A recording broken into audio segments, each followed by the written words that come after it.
Good evening, and welcome to the Gerald Ford Energy Lecture Series. This is the first lecture in what we hope to be a very long series. I'm Bruce Goodman from the law firm of Barnum, Ritter, and Schmidt & Howlett. I'm one of the co-sponsors of this event. It's good to see so many familiar faces out there in the audience. Thank you for coming. I'd like to briefly explain how this lecture series evolved. I want to give credit to Dr. Nick Fangelo. Is Nick here tonight? You know, one day Nick came into my office, and Nick, if you don't know, is a very avid solar energy advocate. If you know Nick, you know that. He came into my office and explained that in his opinion, President Gerald Ford was instrumental in getting the federal government involved in developing alternative energy technology and the research and development effort that was required to develop solar, wind, biomass, and biofuels. It was Nick's idea that Grand Rapids would be the ideal place to host energy lectures featuring nationally known speakers. Well, after Nick talked to me, I took the idea to the Barnum management team, and they were very enthusiastic about the idea. And then I went to Joe Calvaruso at the Gerald Ford Presidential Foundation. He liked the idea. And here we are tonight, and you will soon be meeting Frank Zarb, our first speaker. For those of you that like to plan ahead, our second speaker is already lined up, thanks to Nick. It's going to be Charlie Maxwell, a native Michiganian who's going to be here on November 10th at 7:30, so get out your Blackberries, put it in. I can see you all back here. He's going to talk about what will oil prices be in the year 2015. For tonight's schedule, Mr. Zarb will speak for 20 or 30 minutes, and then we'll have a question and answer period. If you all picked up cards on the way in, as questions occur to you, write them down, pass them to the aisles, collect them, and then Mr. Zarb and I are going to sit over here and answer those questions. I think we'll have you out of here by 9 o'clock. I think we have a very exciting program. But first, it's my pleasure to introduce Stephen Ford, son of President Ford, who will introduce tonight's speaker.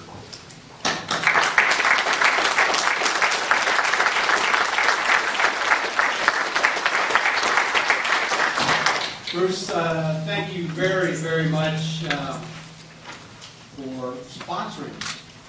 And what a fascinating series. We just had a great dinner over at the Amway, and we're sitting next to Mr. Zarb, Frank, and you're in for a treat here. You really are in for a treat. So, but Bruce, thank you so much. Your firm sponsoring this series, and we're very, very excited about it.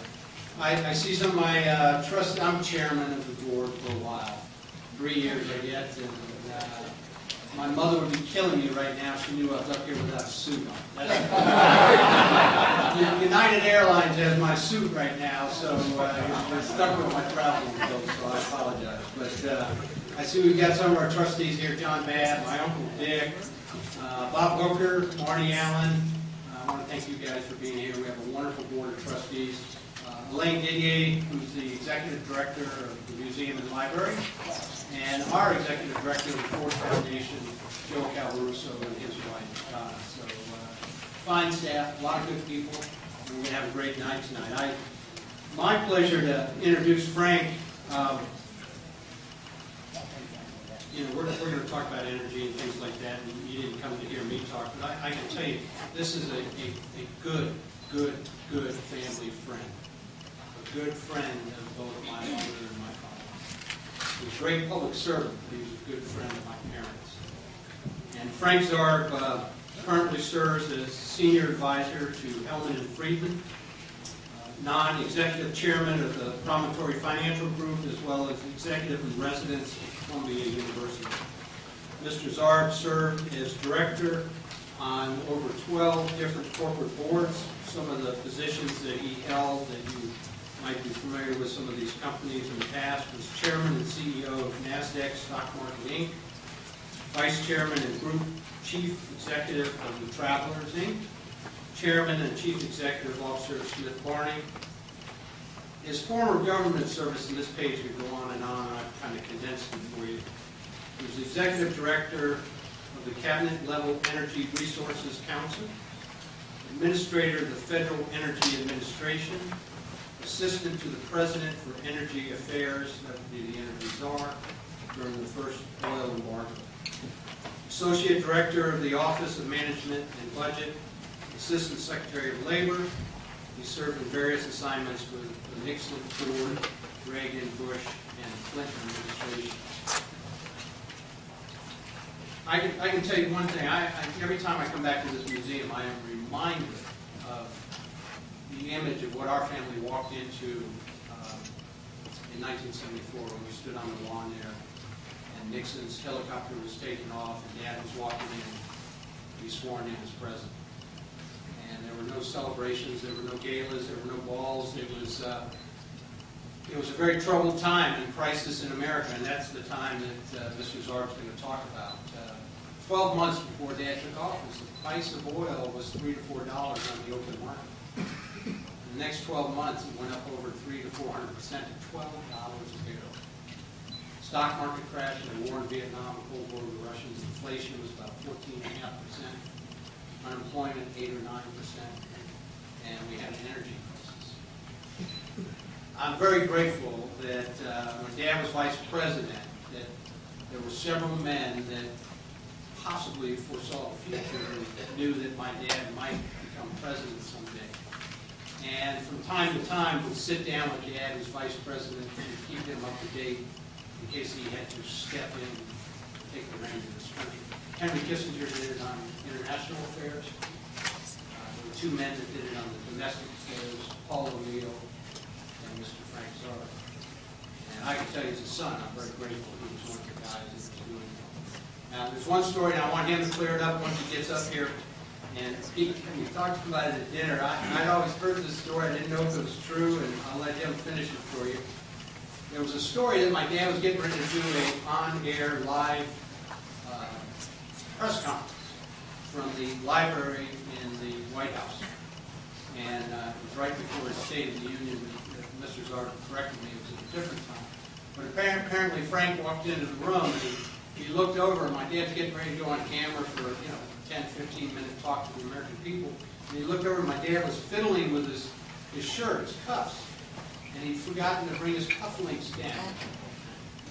And he didn't have any cufflinks. And Frank, I'm going to bring you up here, and I'm going to let you finish that story.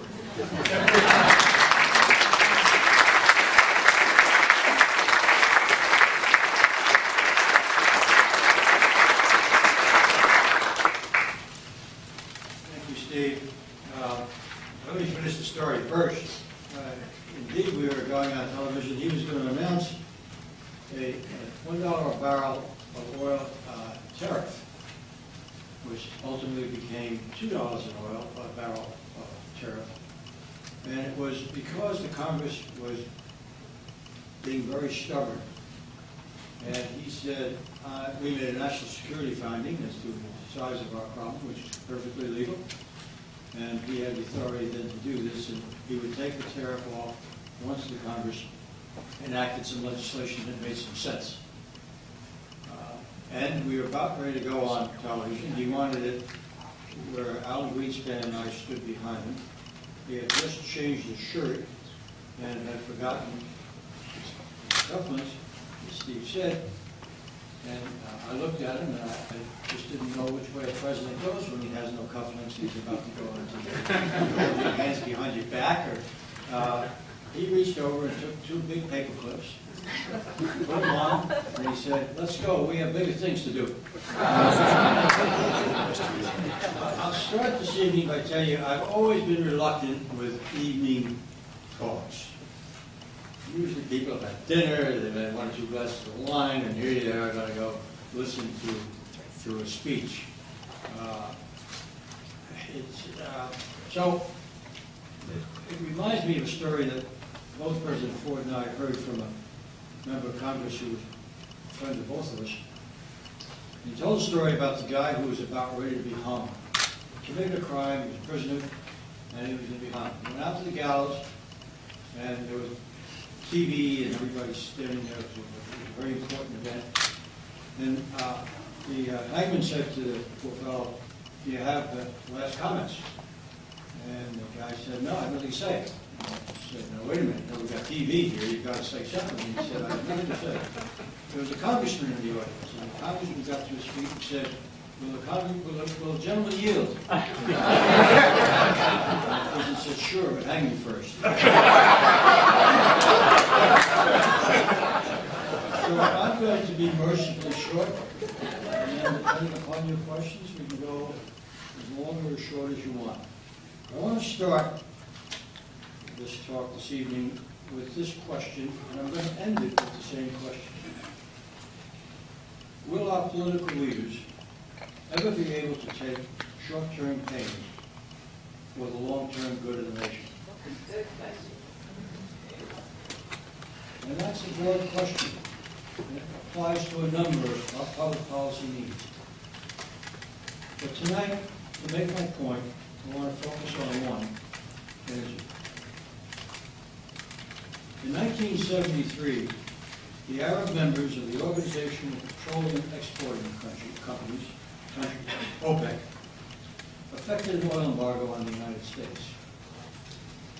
As a direct result, in a few weeks, our GDP dropped an estimated $15 billion, unemployment increased by 500,000 workers, hospitals ran out of fuel oil, and the federal government actually took control of our ability to buy gasoline and heat our homes. In 1973, we imported 35% of our oil needs. We currently import over 60% of our oil needs. More than $400 billion a year leaves the United States every year to buy oil from foreign sources, most of it from the Middle East.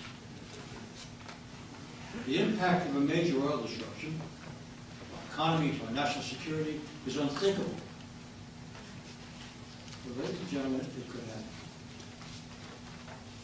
So, you ask, how could it be that since 1973 we have done so little to retard our expanding exposure to oil imports from questionable parts of the world? Well, for a brief moment, 1974, 1975, a frightened nation seemed willing to look at major initiatives to drive down our dependence on foreign oil. The political landscape was unique. President Ford was an unelected leader, still responding to questions about the pardon of Richard Nixon. The House of Representatives was dominated by a liberal freshman class swept into office on the fumes of Watergate. Long lines at service stations, hospitals running out of heating oil, factories shutting down. All that sparked a momentary broad support to do something about our energy situation. The embargo ended in 1974. But the country was dealing with inflation, recession, unemployment, some delicate labor issues, and we were still reeling from the impacts of Watergate. Nevertheless, President Ford made energy a very high priority. He told us to structure a plan which would begin the long-term process toward reducing imports from the Middle East. It took us about 4 months in 1974 to create a comprehensive legislative package. The President met with us regularly, mostly at Camp David. He went through every single detail as we built the plan. He instructed his cabinet secretaries to be involved and supportive. And he said it in a way that everybody got his clear message.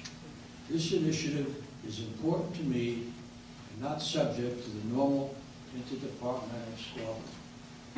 Believe me, they got their message. The work was done, the final product was comprehensive and sharply focused.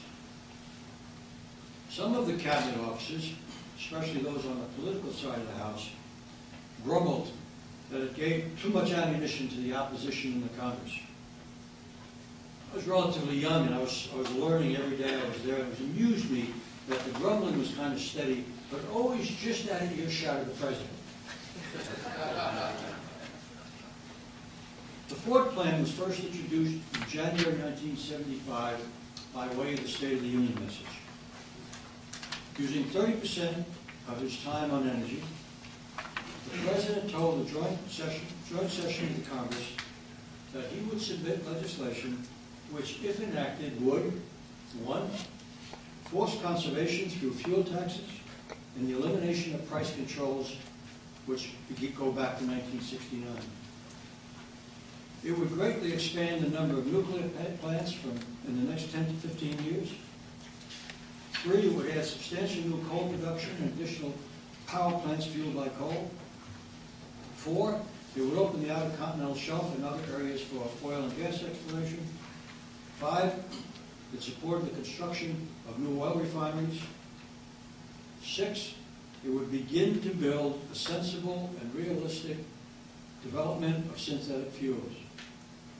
7, it mandated construction of a strategic oil reserve to house millions and millions of gallons for emergency. All this was tough stuff. The plan called for fuel cost offsets for low-income Americans. It paid special attention to the environmental issues that were involved. It paid special attention to the nuclear safety issues that were involved. All the bases were covered, and I thought covered pretty well. The Congress and some of their special interest groups were caught by surprise, and they couldn't react very quickly. To me, it was a wonderful moment. Here was this man from Michigan, drafted to be president, up for re-election in less than 2 years. This former congressman, who had better political antenna than anybody I knew, was proposing to increase the energy cost to voters. He was going to significantly expand controversial nuclear energy. He was going to drill for oil in the so-called protected areas. He was a politician who talked about doing what was right for the country, even if it might not be in the best interest of his election campaign. When Congress finally woke up from their stupor, the opposition attempted to attack the plan. It was not very easy at the outset. The nation was still bleeding from the embargo, so it was hard to argue that we shouldn't do anything about future oil disruptions. And the only way to do that, to defend against that, would be to significantly retard consumption, higher prices, and greatly expand production of domestic energy. And ladies and gentlemen, there were no other answers on the table. For the most part, the opposition was very shallow. In opposing the Ford plan, Jimmy Carter, who was getting ready to run against the president, proposed that we order all service stations to close on Sunday. He also said that the government should take charge of allocating all fuels. He complained that the president's proposals would be inflationary. Yes, the president's plan would have increased the price of fuel. Gasoline would have gone from 53 cents a gallon to 70 cents a gallon, would have started early a trend which would have had significant long-term benefits. The silliness was bipartisan. A senior Republican senator urged that we should solve the problem entirely with synthetic fuels. I knew this guy. He was a very nice man, long-term senator. But he had no idea what synthetic fuels were, none. He had no idea their state of development or how fast they could beat the marketplace. That was the answer. The Democrats in Congress came up with some alternative ideas which were completely empty, because there were no other ideas. They were ridiculed even by the media, the liberal media. I saved those pieces. They were the most important to me. A cartoon in the Washington Post which depicted the silliness of the Democrats' counter proposal. I love that cartoon. Actually, it's here now in the museum. So, in the early days, I believed that we had a real chance of getting something seriously enacted. Now, working against this was the increasing flow of oil from the Mideast and the dropping of oil prices. The crisis was dissipating. A recession meant lower consumption, and a clever, very sly OPEC talked about lower prices in the future. Just exactly what the American voter wanted to hear. As 1975 wore on, and Congress held hearings on parts of the President's plan, the price of oil did not rise, there was ample supply, and of course, they were just coming on to the 1976 elections, which had a very major impact on what was going to happen next.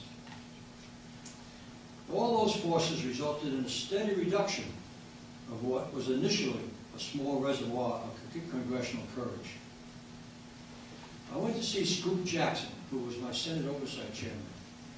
Scoop was a senator from the state of Washington, a Democrat, but a real supporter, a real American. I complained that we were losing traction and what the Congress intended to do would be inadequate. In response, he asked me, "Do you know how to make a new embargo?" He turned out to be right. Without a crisis, this Congress was not going to do what needed to be done. The battle continued for the rest of 1975 and it got intense at times. Strange alliances were formed as a number of trade unions sided with us.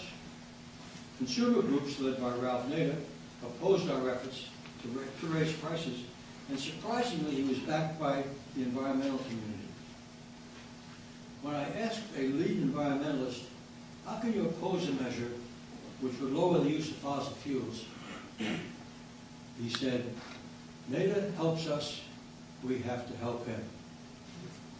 That was one of the many lessons I learned that year about how Washington worked and Nader didn't work.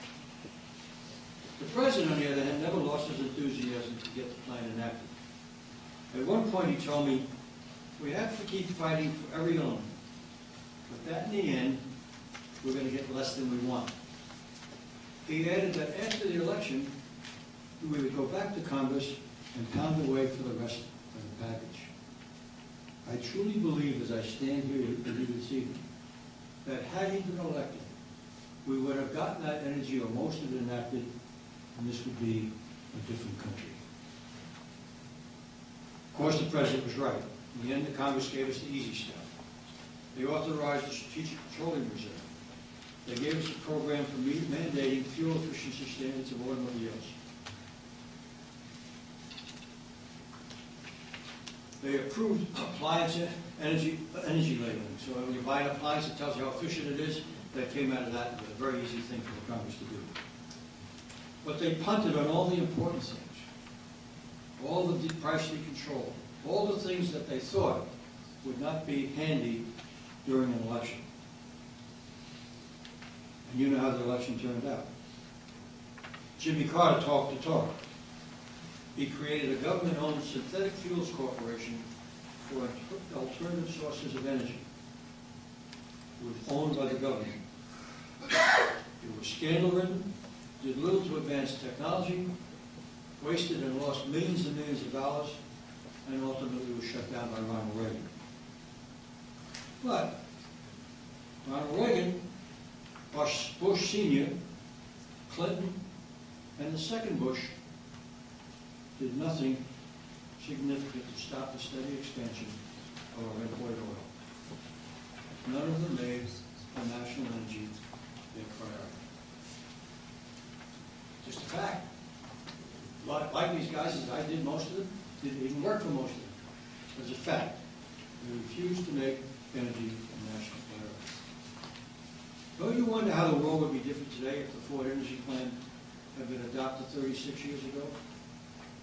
Here's some thoughts. First, we have control over our own energy universe. Second, energy prices would probably be lower to benefit going to our economy. Third, we'd be further along in developing competitive alternative sources of energy. Fourth, it's important, our foreign policy and defense strategy would not be distorted by our dependency on Middle East oil. I can make a pretty good case that had we achieved the energy self-sufficiency that the Ford plan envisioned, we would not be in Iraq today.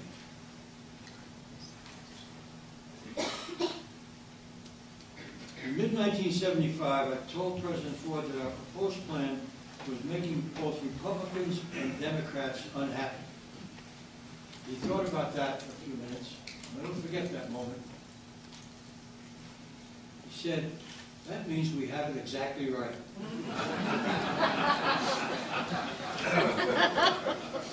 Before I end this evening, I ask you to think about today's economic turmoil in the context of the energy crisis almost 40 years ago. Ultimately, there's only one way to reset the massive debt strangling our economy, and that's to reduce spending big time and raise revenue.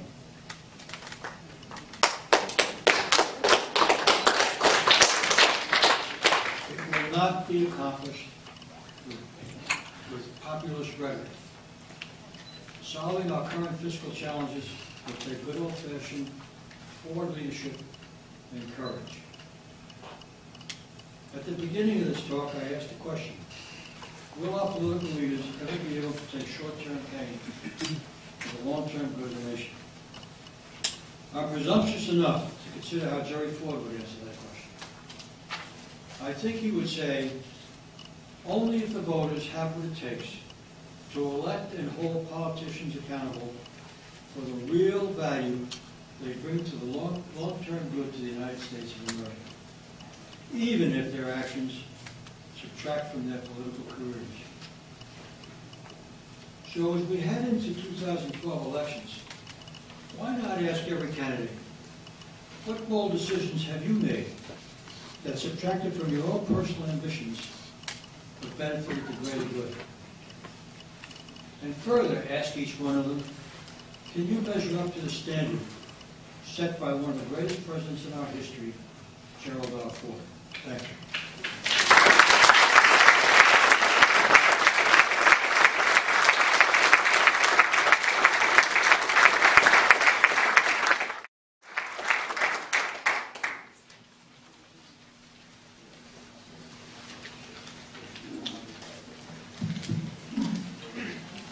You can hear us all right?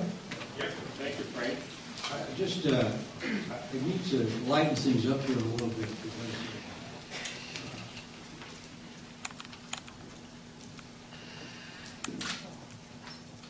when I first was confirmed, the President had a town hall meeting in Atlanta. And this is a true story. It was in Newsweek magazine. I find it hard to believe it's true. And we had this town hall meeting, and I was nervous. It was my first time out after being confirmed. The President had been doing something in town, and it was my turn to speak. And as I got up, and I did my speech, and was getting a Q&A, the President came through the curtain and took a seat next to me, which made me doubly nervous. The guy got up in the back of the room and he said, you smart guys in Washington know that by raising the price of gasoline, I can't drive so much. And by raising the price of electricity, I have to keep my lights out. And by raising the price of heating oil, I have to spend more time in bed. And he said, you know you're raising the price of the size of the U.S. population? And then this guy. Then he asked a question. So I said, I'm going to answer your question Well, with respect to your observation, I'll pass. And a lady got up in the back of the room and said, you're going to miss a lot of fun.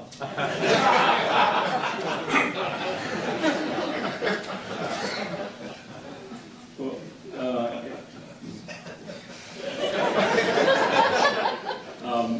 if you have questions on your cards, pass them to the aisles.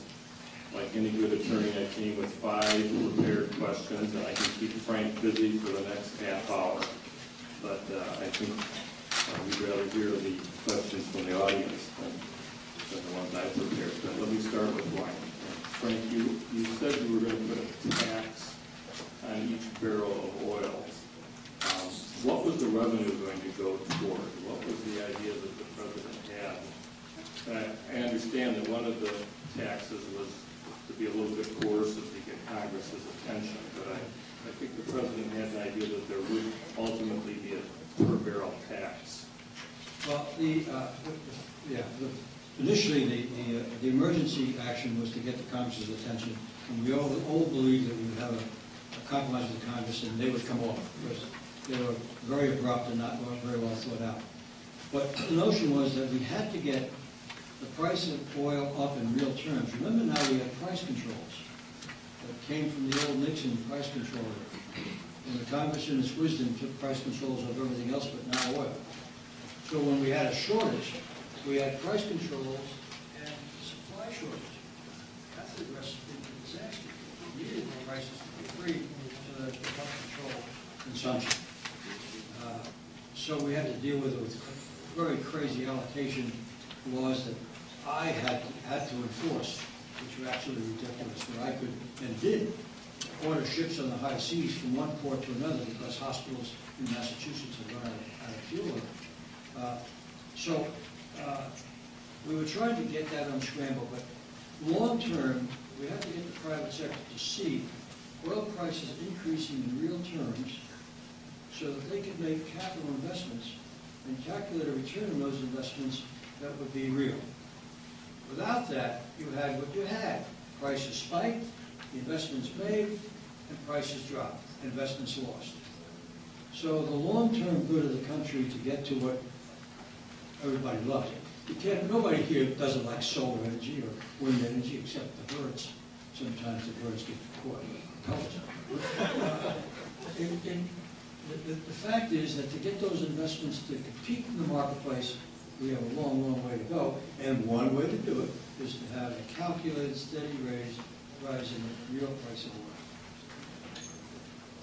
Now, the taxes, much of it would have gone back to alleviate low-income people who couldn't afford that problem. We had that completely thought through. Also, there was a windfall profits mechanism in case the oil industry got more greedy than they were. So it was all thought through. Believe me, it would have worked, I think. So where would you stand either back in 1975 or in 2008 or 2011 on the carbon tax proposals that have been floated and scuttled? Let me answer that quickly. I always thought that was an environmental bill disguised as something else. It had nothing to do with reducing consumption of oil or building synthetic fuels or any of that. It had to do with getting control over the environmental mechanism. A related question from the audience. You said we must reduce spending and increase revenues. How would you propose the revenues be increased? Look, I know we're in the same old trench that I explained that we were back in 1965. There needs to be serious correction in spending, which means entitlements. The E word that nobody wants to hear. There needs to be increasing revenues where they should be increased. I don't have the mechanism, but there are places, believe me, where advantage has been taken of the old tax laws. The laws are so bad that you're losing tax money you don't even know was there. So we need a real overhaul of that, which is going to result in increasing revenues. Do I want to increase everybody's income tax? Of course not. That's too damn simplistic. But the fact is there needs to be increased revenues and there needs to be very serious cuts in our spending.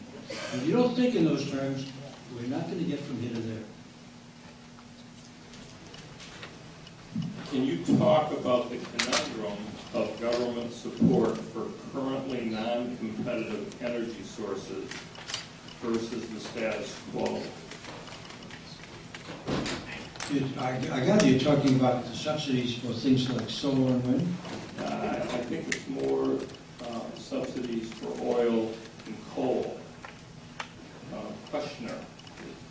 Who asked the question? Who asked the question? I did. It's ethanol, solar, wind, all that, all it's. Yeah, I think, That kind of stuff. look, it's a mixed bag. It's either good or bad. I think ethanol has gotten carried into the pork department. And you get strong agricultural senators and congressmen, and they trade off for somebody else's dam. You know, I talked to you about learning experience in government. I never had any political experience. I got to government by accident, and I stayed in government because the president put his arm around me one day and said, I have one more thing for you to do.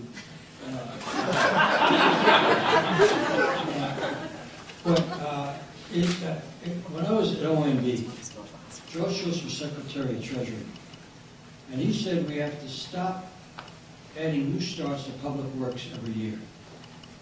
Because the game is you get them added, and then you fund them $10 the first year, and by the third year, you got $500,000 going into them. So it was the favorite public works stuff. And since that was part of my part of the budget, I was to go to the Congress and convince them to suspend new starts for 3 years. Now, honest to God, I didn't realize that this was currency. You know, you give me your votes and I'll give you your dam. And this was big business in the Congress. But I went down to see a congressman by the name of Jones. I believe he came from Alabama. He was 80-something years old. He was chairman of the House Subcommittee on Public Works. And OMB staff was really good, and they prepared me completely. My presentation was bulletproof. Why it made good sense, just 3 years, stop new starts. So that we could begin to catch up. We had something like a 70-year backlog. And he was a southern gentleman, big drawl, very pleasant. He interrupted me once. He went to his drawer and took out a jug of bourbon, 10 o'clock in the morning. Poured himself one, poured me one. He went this way and I went this way. Well, I finished my presentation, which I thought I'd do a really good job. There was this pause that felt much longer than it really was. And he looked at me, and I will never forget these words. He said, boy, you fussing with the testicles of the universe.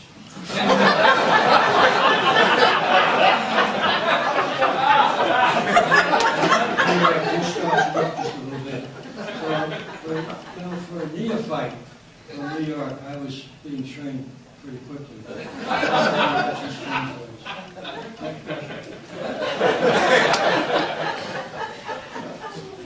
You commented briefly on ethanol. This questioner wants to know a little bit more about biofuels, ethanol, and I know Look, you talked about synthetic. I can finish the answer to that question. The government has this balance of helping the competitors get the puck out on the ice so that there can be a competition. So, and that takes real smarts, which the government doesn't usually have. But there's a tender balance. You subsidize ethanol because you want to get money in the hands of your farmers. That's just plain old pork. But if you have a technology which you believe needs to get a little bit of a boost so it can get out there and compete, you've got to make that jump. I happen to think that with wind, we're still in a position where we subsidize it. I think it's beginning to get critical mass, and that in due course that could be taken away. Solar, unfortunately, and I'm the first fan of solar, it's going to take a much longer period of time. And we have the recent scandal that you just all read about. It's not going to help that. Solar, look, The reality is that sun and wind and all other alternatives represent about 6% of our total energy use. And we've been at it now for more than 30 years. So we've got at least another 30 years before we can begin to make a measurable amount. So as much as I love it, who could argue with that nice, clean, good stuff? We have to be realists. Your talk, you spoke about synthetic fuels, and I'm not sure that everybody in the audience would exactly realize that that probably wasn't ethanol, but it was coal-based I use that and gasification of. And I add solar and wind to it. These synthetic fuels, if you believe that oil, gas, and coal are real fuels. Nuclear power it was then a real opportunity. We could still build them with reasonable capital. We hadn't yet got the plaintiff's bar up to the point where they made it an industry to sue new nuclear power plants. We had some real setbacks, and this latest event in Japan, I'm afraid, is going to set us back once again. The technology is there. You can build a nuclear power plant that we could be assured would stand the kind of forces that they had in Japan. To try and explain that to people who watch those images on TV, pretty doggone tough. But ultimately, the French have done it. The French did it when we didn't do it. And now most of their electricity comes from nuclear power in France. But it's a tough subject to sell. You said that the Ford legislation was looking for 10 to 15 nuclear plants. No. I said additional ones in 10 to 15 years. He had a number. And if you guys go home and go online and take down the 1975 State of the Union message, it was in there, how many in. And the way he got to that was he calculated how many barrels of oil he wanted to decrease from our import base over what period of time. I don't remember the numbers, and they'd be too boring anyway.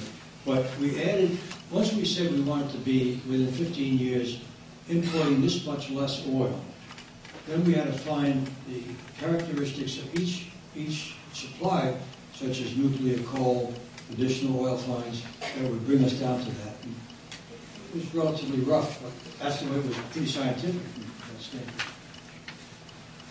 Changing gears for a minute over to the auto industry. I know you and I talked at dinner about your experience with electric cars early on, and you might know that West Michigan is pretty excited about the prospect of electric vehicles with some battery plants starting up in this area. Talk about your experience with electric cars and whether that was really on the horizon. Look, I think we're finally getting there. But 36 years ago, there's a photo op, I believe it was General Motors, brought one to Washington, and I got in it to take its first time, and it had to be one of the first prototypes. And we got to a hill, and it wouldn't go up the hill. But it's taken us 35 years to get to the point where I truly believe we're beginning to see the commercialization of the electric vehicle for some very good reasons. And from here on out, it's going to get better and better and better. It just takes time for these technologies to develop. So, if you ask me whether I think there's a future for the electric car, I think Because they thought that's 1900 too. I suppose. One of the things that I noted as Nick and I talked about President Ford was that you started some research and development that ultimately led to the National Renewable Energy Lab out in Golden, Colorado.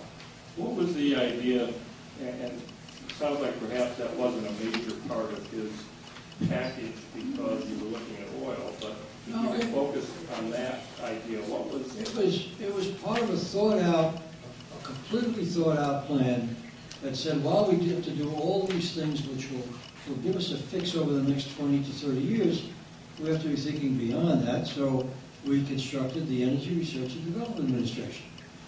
And their mission was to think through the questions that were intelligently raised here a short while ago. What role can the government play to help technologies come onto the marketplace? And quickly, you can't pick winners and losers. What you can do is help for competitors to get out there and compete. That takes a lot of smarts, a lot of technology, a lot of reaching out to the private sector, a lot of private sector experience, and less political interference. That was the idea, and it was truly a part of the entire mechanism. You know, in the media, we're talking a lot about scientists and whether they're to be trusted and whether they can see into the future and all. In the Ford administration, what roles did scientists play in terms of informing the legislative approach? Or was it just pure politics? Well, it's a mixed bag.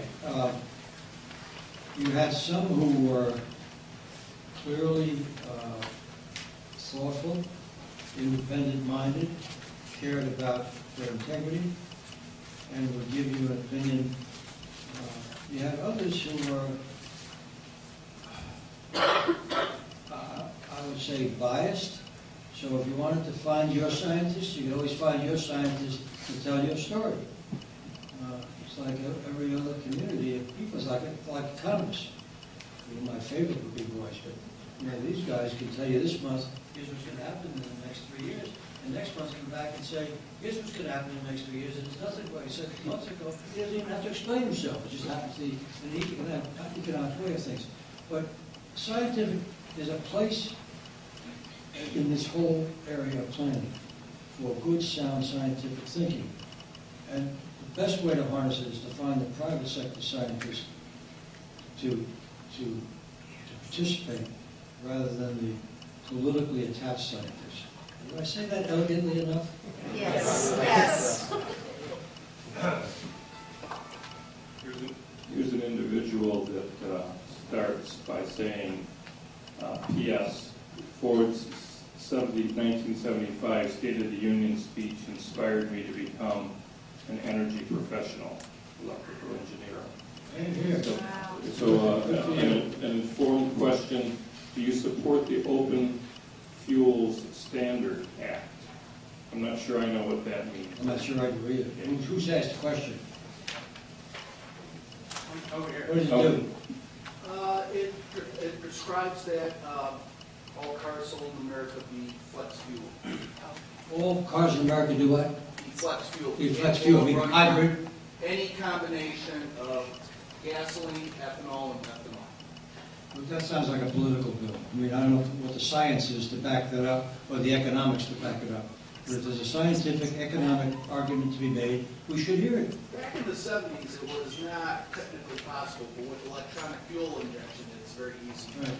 Look, it's that, you see, we can't even bring this to the table if you don't have a government who's not willing to make this an issue. People ask me all the time, what do you think should happen? And it's a hard answer, except if we had a President Ford in the White House, he was the kind of person who could take the leadership on both sides and say, we're going to take two major public policy issues and we're going to put it out of political balance. The Republicans will agree that they will not politicize, they will not compete with your candidate on these two issues at the next election, and you'll do the same thing. He had the trust and the ability to pull that off. We need leadership that gets that done. Without it, we don't even get those issues on the table, and they don't get a chance to come through the bureaucracy.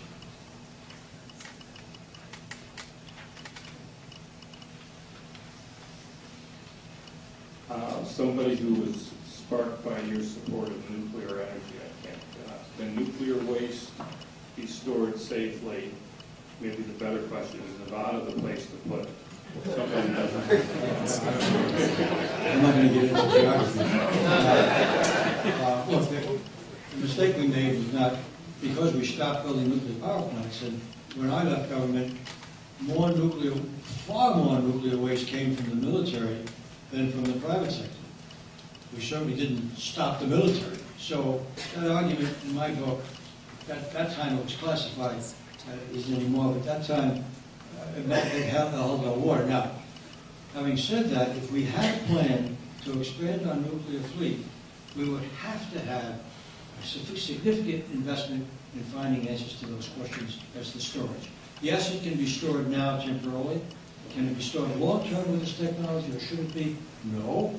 Can we find the science that would get us there? Yes. But if we put a stop to nuclear power plants, we're going to put a stop to everything else that follows. Someone pointed out to me that we've had these nuclear power plants going around the world underwater and as aircraft carriers for years and years and years with no reported incidents, so they can be operated safely and on a small scale. But you really have to demand the level of protection you want, and that's what was envisioned in this plan. Technology can build, the user engineers here, you know better than I do. Technology is there to build a nuclear power plant that will take the kinds of stresses that we saw in Japan, and so you can do it. The trouble is, we got to a point where the capital obligation is going to be very difficult to compete. This question may be a little too political, but Secretary Chu, Secretary of Energy, was appointed on the basis of being a scientist himself. In fact, I've heard that he's anxious to be out of that job because it's too political and rather be doing the science. Do you have an opinion about the job that he is doing? All reports is he's a good person, and his scientific record is, I think, quite good. He can only do what the leadership of his government lays out for him to do. He certainly can't take this issue independently and run with it. So I feel his pain. I was lucky enough to have a president who not only allowed this to happen, but was at the point. And with all the flack I took, with long gasoline lines, and I had protected detail for a while. We caught a Washington Post reporter tried to look into my garage to see if I owned a gas-guzzling car because I was campaigning against gas-guzzling cars. But I had a president, no matter where I was in the world, I knew my back was covered. You need that kind of leadership to get things done in the world. People that know me will recognize this as my question. When the president and his staff were working on alternative energy ideas, what role did investor-owned utilities play in terms of advising, opposing, supporting, or were they not a player at that time? Mixed bag. You had some enlightened ones who participated, who ran demonstration projects, who would do things. Those that thought it was a whole bunch of nonsense. Conventional fuels was the only thing that's going to work, and they gave it lip service. They pushed them into a corner. Look, the president and I went to Colorado. There was a government demonstration project going on for a number of years in the oil shale. And we came from Beaver Creek. We've been there for a couple of weeks. We took the presidential helicopter and went to Colorado with a site. And we got off and walked to this thing in the middle of all the sand, and there's this vat filled with oil, and this contraption that was churning out oil, and very impressive. And one of the guys there who was on the staff worked for me at OMB. And as I walked around, and we shook hands, and he and I walked around, he whispered in my ear that vat took 3.5 months to fill. So there was a lot of shenanigans going on. And, Arm & Hammer, who ran Occidental, used to come to Washington, and the president would call me and say, Arm & Hammer just asked to see me, what's he want? And what he wanted was more public lands for his shale project. And every year, $10 more oil and shale will be profitable. When it got to be $20, $30 would be $30, $40. So you have to sort through it. That's where good science helped with some of the practical people who understood the economics of energy and didn't have a separate axe to grind. Not easy to find all those characteristics in a single person. On mass transit, I know you didn't touch on is mass transit part of the answer? How can we have a national agenda to upgrade mass transit from coast to coast to support more impactful energy positions for America? But mass transit is obviously an answer for many parts of the country. It is a great place to think in terms of pay by use. So short of helping people who can't afford it, which should be done, it should pay for itself. It needs capital help at the front, and government loans certainly play a role, but you've got to determine where you do that. I was telling some of our folks here at dinner that when we looked at some of the remedies during the embargo, we came up with a 55-mile-an-hour speed limit. And that had a lot of characteristics we were looking for. It would save fuel, it would save the environment, it would cut down on accidents, which is a byproduct. But it also would let the American people participate with us in trying to get this problem solved. It was kind of a soft characteristic. It wasn't dominant, but it was present. So we felt pretty good about announcing a 55-mile speed limit. We took some heat from the parts of the country that can't afford mass transit. The governor of Montana didn't like the idea, and there was pushback. We finally got it enacted because it was really too hard to fight against. Afterwards, the governor of Montana, who was right here in his own views and is representing his own state, he said, you guys in the East Coast can get on the subway and go to where you're going, and it's a long way of answering your question that we should make that happen, make it available. He said, in my state, you have to drive 100 miles to go to work. And when we got it enacted, he called me back, good-natured. He said, we just passed a law that in Montana, when you get caught speeding, it's a $5 fine, but then you're paid up for the next 12 months. We need to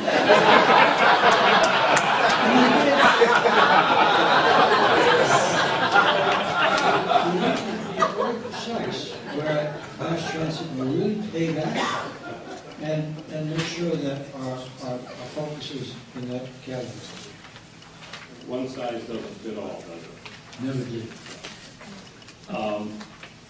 Two or three more questions here, and if there are any more out there, you better pass them in. Somebody observing that the automotive industry over 25 years produces smaller cars, and nobody buys them, unless fuel prices go up. Is there any way to encourage people to drive more efficient cars? Yeah, that's a valid observation. I think, however, you're looking at the change of balance, that the buyer now is leaning more toward fuel efficiency, even though they might not buy the Mini, but they're looking at that sticker, and they're looking at hybrids, and they're seriously considering electric cars. My son is a lawyer in Washington, D.C., and he's looking at an electric car. So it's beginning to move in that direction. I'll show you a story that is just, it's part of the American landscape, so it's not being critical of anyone. Meeting in the Oval Office, 1975, first half. Henry Ford, Lee Iacocca was his assistant, holding his towel, as I recall, standing behind him. A guy named Smith, who ran General Motors, I didn't know very well, and a guy who ran Chrysler with an Italian name. Didn't matter. The president wanted their support in decontrolling the price of gasoline, which we finally did. We got products decontrolled. It was the crude oil barrel that we do. But these guys were respectful. They listened to the president. No one ever really spoke their mind to the president. They all spoke their mind outside in the waiting room when I got into the Oval Office. It was yes or no, sir. You're absolutely right, sir. So we walked out, and I was part of a conversation with these guys. And it was clear to me, they didn't say this, it was clear to me that they thought that the President's notion that prices need to go up and will go up, and we should be thinking about a more efficient fleet, was senile. And then the Japanese proceeded to clean our clock. So we've got to begin to make honest appraisals of where we're going. You think oil prices are going to go down with the Japanese and the Indians now in the market capturing a lot of the available oil supply? I don't think so. So you have to make some rough calculations, and I think the pendulum is swinging in that direction. We've left natural gas off the agenda. In your opinion, can natural gas solve the energy crisis? And before I lead you astray here, the follow-up question is, what's your opinion of fracking in terms of increasing the natural gas supply? Natural gas is an important component and shall be a more important component going forward. It's clean, it's plentiful, it'll be more plentiful. I'm always surprised that it didn't make more headroads in the automobile sector. I always thought it was going to be a competition between the electric car and the gas car, because in many ways the early stuff that I saw showed that there was a real race there to be had. I guess it was the distribution of fuel factor. It's easy to plug in the wall, it's not so easy to find a gas station that has natural gas. But I think natural gas is going to continue to play a more important role. It won't solve the crisis, it won't solve the problem. For a lot of reasons I won't go into right now, but believe me. Fracking, I think, needs still to be proven to some, and I don't have the science enough to know, but I believe it looks like it can be done safely. I don't think it should be done in Grand Rapids in the middle of the city, some are proposing. I don't mean Grand Rapids, some cities. But there are plenty of parts of the country where fracking could work.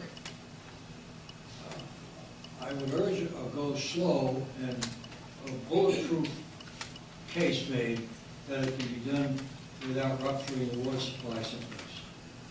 And that, those who don't know what fracturing is, you have to go through the water table to get to the gas. That's oversimplistic, but it's to some people a scary thought.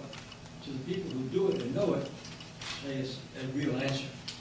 I think it's worth pursuing. And the last question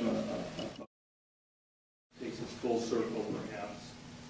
How can we turn public opinion toward favoring a sound energy policy besides having another an Arab oil embargo? What will motivate the American public, or, as you said numerous times tonight, lead our politicians to stand up and do something? You know, I've been asked that question so many times over the years, and I've thought it. I've come full circle, and I've now become a fan of fixed terms. Pick it, 6 years, 8 years, for every federal official, you get one term and you're out for life. People in office who, first of all, realize that someday they're going to have to earn a living, and many of them have already earned a living, so that's a good thing. But you're not there thinking about this decision will hurt me in my next election. How we get there when you have a Congress full of career politicians, you have to tell me. The other way is the way I described earlier. President Ford in the White House, who has the respect and integrity, and I'll end by telling a story about that, who could get both parties to agree to put out of bounds 2 or 3 major public policy areas where it can't be politically attacked by either side. The world knows it, so any hot dog who tries to take advantage of it would get shut down immediately.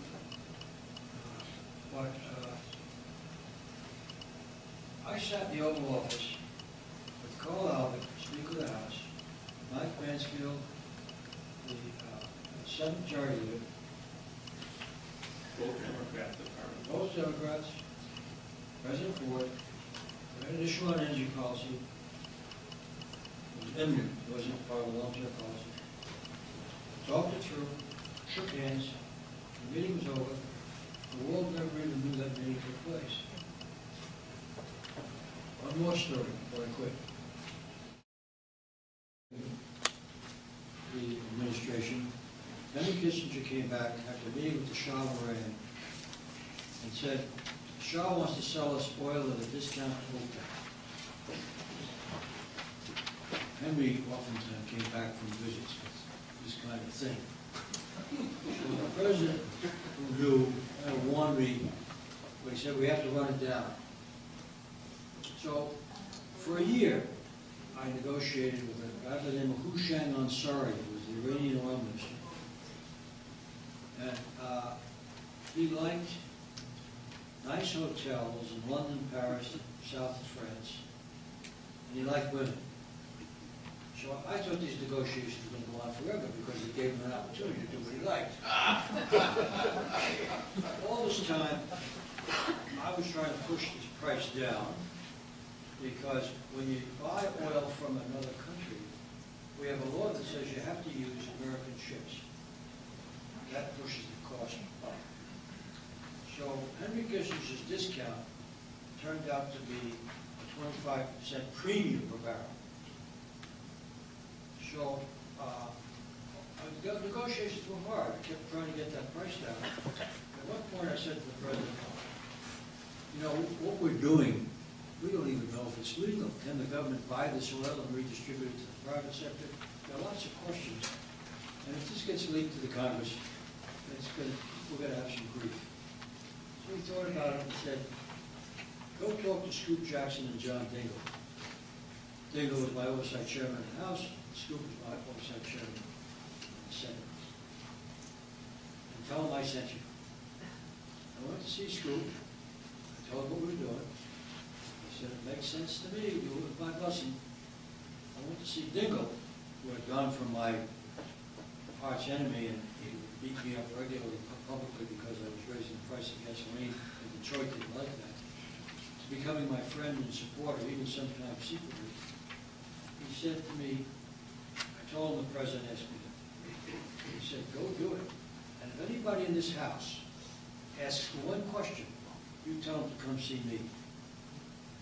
So I went out and I had a full air cover.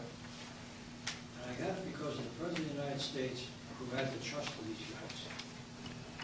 We need to get back to that. We have a hope to really run this country the way a country should be run. Thank you very much.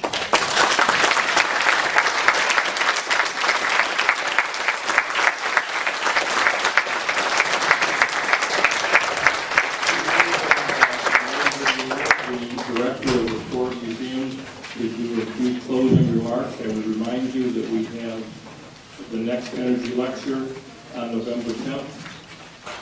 And Frank is not to leave.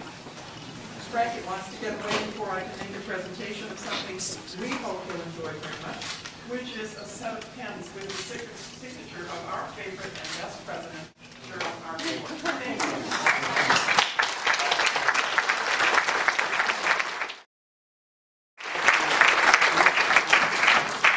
We want to thank the Varnick firm for selecting the Ford Presidential Museum for this important series on energy issues.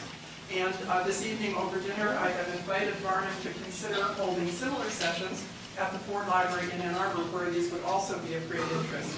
So let's keep that in mind.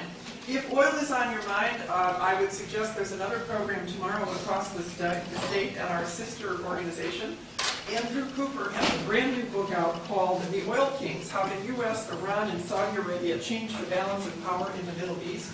It is, of course, substantially based on materials in our collections, but other museums and libraries as well. So that's tomorrow night at 7:30 at the Ford Presidential Library in Ann Arbor. So we've got double hitting. This is a very busy September for us. Here at the museum tomorrow, some of you might be attending the session we're having. Actually, it's over at the Amway. Vice President Dick Cheney is coming as a part of his book tour. That's a 5 o'clock talk for Friends of Ford, members of the foundation, and we have a full house. We will also have his books available for sale here at the museum after that. We have a Ben Franklin exhibit that just opened in September and will run through January 8th. This is not the night to see it, but we hope you'll come back and take a look at that. It's a wonderful exhibit. And of course, we're stock-locked as a part of our prize, and this is just a wonderful time for us. Coming up, we have another member of the Ford administration who will be speaking on October 12th. That's Ron Nessen, who was the press secretary, has a new book out called Making the News, Taking the News. So that will be here on the 12th. And looking ahead, this is our 30th anniversary year for both the library and the museum. And we're having Andrea Mitchell speaking in October over at the library, and the Honorable James Baker on Sunday afternoon, October 30th, here at the museum. So there's lots going on. We have program flyers for you out in the lobby, so pick one up as you go. And we thank you so much for coming, and thank Varnum again for honoring us by having this program here this evening.